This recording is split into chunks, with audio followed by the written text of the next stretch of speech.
I always knew I wanted to do painting. You know, I always wanted to be an artist. And it wasn't a decision that I made. You know, it just kind of was something that was part of me. As far as the painting aspect goes, since I didn't take art seriously in high school, didn't study it, and even in college just barely started to look at different painters and art history. It wasn't something I was still that interested in. I was more interested in doing in the process. Mm-hmm. I didn't know what to do with my skills. Yeah.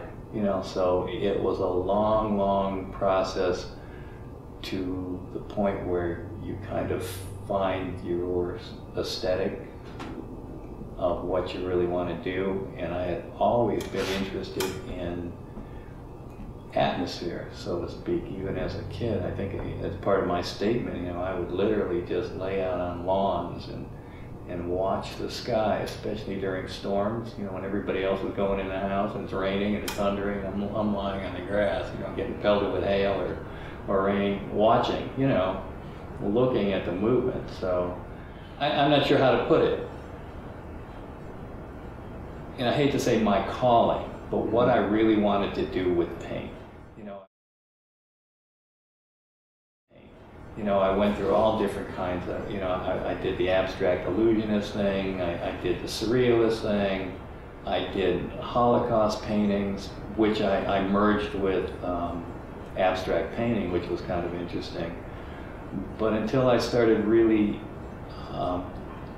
doing those imitation Rothko paintings, did I find what I really wanted to do, but push it past what he did, you know, and kind of find my own way with it.